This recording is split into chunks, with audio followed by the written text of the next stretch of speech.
Welcome to Pioneer Viewpoint. I'm Ryan. And I'm Maci. Gallatin City Council wants to meet on December 5th to mull over public comments on the proposed Parks and Rec Comprehensive Master Plan. The plan provides a framework to guide the operations of the park system. The proposal provides improvements to Clearview Park and Thompson State Park. Gallatin's police department has earned an important re-accreditation. The department has once again met standards set by the Commission on Accreditation for Law Enforcement Agencies. They examined all aspects of the department's policy and procedures, management, operations, and support services. While many of us are still digesting a very filling holiday weekend, Luke Cooper tells us about a program to help those who are food insecure. I'm Luke Cooper. The holidays are on their way, and while for some it is the happiest time of the year, for others it is a needier time than ever. Child hunger is a very real problem in all communities across America, and it is especially exasperated around this time. Fortunately, good people are out there looking to chip away at this widespread problem. Today we spoke with one of those people, Margaret Hooper, treasurer of the Ladies Fund at Fellowship Church of Christ, about how she and her church have worked with an organization titled Backpack Pals to feed kids in need. How did you get started with Backpack Pals? Well, there was a lady at church who was telling us about her daughter being involved in a program in the Todd County schools where they prepared a bag that they sent home with the children on the weekend so that they would have some food, because it was food that they could not have to cook or anything like that. It was just more or less snack food, but at least they were having something to eat. So we heard about her program, and the ladies decided they wanted to know more about it. So we invited her to our church, and she gave us the information we needed to get one started for the Russellville City School System. Do you do anything special for the holidays? Yes, we do. We always buy Christmas gifts. We go through the Human Resource Director at the Russellville elementary schools and high schools and middle schools. And we ask them to find out what the children would like. And we get all the ages and everything. And then we go shopping for these children and send these bags home with them for Christmas. And what would you tell someone that wants to get involved with something like this? It is so rewarding. We have been very blessed, and the children have been blessed, because so many of them would come back into school on Monday morning and they would be starved to death. And now we have seen a change in that. And we are just very thankful that we can handle this and feed the hungry children in our community.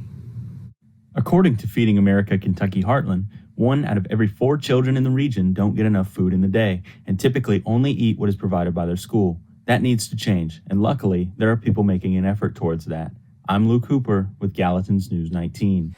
Hunger isn't the only problem for many during the holidays. Stephen Pence tells us how being cooped up in cold weather can lead to health problems. While winter is a season where we celebrate the holidays with our families, it also makes us vulnerable to illnesses such as the flu or COVID-19. With COVID-19 still being fresh, I sat down with the laboratory director of Nashville General Hospital to talk about getting tested. Are people still getting tested for COVID?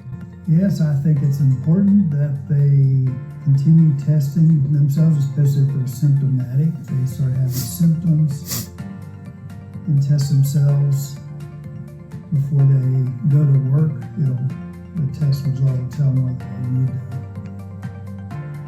to stay home or they need to report it, let their physician know for proper treatment. How can someone go about getting tested for COVID? You can go to your local pharmacy, or Kroger's, Publix, one of their pharmacies, Walgreens, CVS, or you can just get a home test and test yourself. Abbott has a test, McKesson, Quidel. Just log on to the CDC website and it'll give you a list of all the different home tests that are available. Do you sing? Have you ever thought of being a contestant on The Voice? Jane Nelson may have some helpful advice. we're at the home of Dean Robertson, a former talent scout from the show The Voice. He's going to share with us some tips and tricks for anyone who wants to become a contestant on The Voice. Here we go. How are you? I'm good.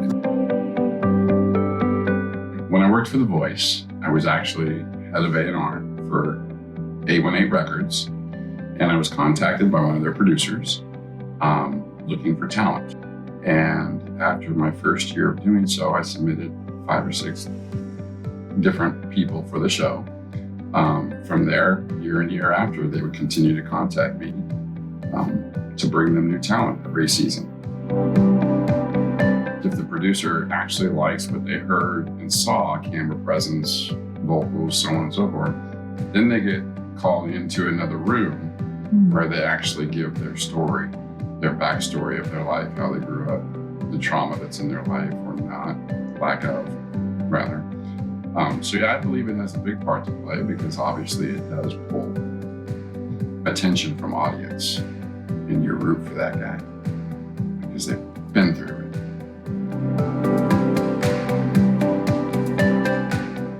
Be authentic. Practice. Don't just decide, oh, I'm going to go do this. If it's something that you really want, it's like everything else. You got to work for it. And even though it is just an audition, there is a key to learning how to audition. Sing in front of a mirror, sing in front of your parents, friends, schools, whatever, it doesn't matter. But be confident when you go up and do it. Hopefully we'll see some of them on TV soon. Hopefully. So if you think you're ready to audition for The Voice, maybe some of these tips can help you. This is Janie Nelson with Pioneer Preview. It's a roller coaster ride for Tennessee teams this fall. Here's a look at sports. I'm Briar with your Pioneer Sports. The Preds are on a hot streak. Roman Josi had a goal and 2 assists over the weekend. As the Preds beat the Jets 3-2 for their 5th win in a row, Yakov Trenin and Gustav Nyquist also scored, and Juice Soros made 33 saves. Nashville sits in 5th place in the Central Division with a 10-10 record overall. The Titans are celebrating a 17-10 win over the Panthers over the weekend. The Titans have improved their home record for the season to 4-1. The Panthers' top receiver, Adam Thielen, was held just at 1 catch for 2 yards. Titans running back Derrick Henry surpassing 9,000 career rushing yards during the game. The Lady Vols volleyball team will be number 10 in the national seed in the NCAA tournament. Tennessee will play to host Western Kentucky and Coastal Carolina. This is the first time the UT has hosted since 2011. Ball State men's basketball is on the road this weekend, and next they visit Cleveland State on Saturday and take on Colhorn the following Saturday. I'm Briar with your Pioneer Sports. The air is getting nippier this weekend, and it's not about to stop anytime soon. Here's a look at your weather forecast. I'm Allie with your Pioneer forecast. Say goodbye to full sunshine after today. Clouds roll in tonight and will stick with us through next week. Still pretty mild when it comes to temperatures, except to the north in Portland and southern Kentucky. Tonight, some clouds, the low 54. Tomorrow, mostly clouds, maybe some drizzle, high 70. Clouding over even more tomorrow night, the low 55, and we will likely see some showers. Saturday is going to be all wet, but still oddly warm, the high sticking to 70. Showers and clouds sticking through overnight, the low dropping to 52. Sunday will have scattered thunderstorms, the high dipping a bit to 67, but we could still get a ray or 2 of sun. Showers should clear off by evening, the low 51. If you're allergy prone, you may want to stick to indoor activities on the weekend if you want to avoid the sniffles. Ragweed pollen will be making a comeback. I'm Allie with your Pioneer forecast. That wraps up this edition of Pioneer Viewpoint. I'm Ryan. And I'm Maci. Thanks for watching.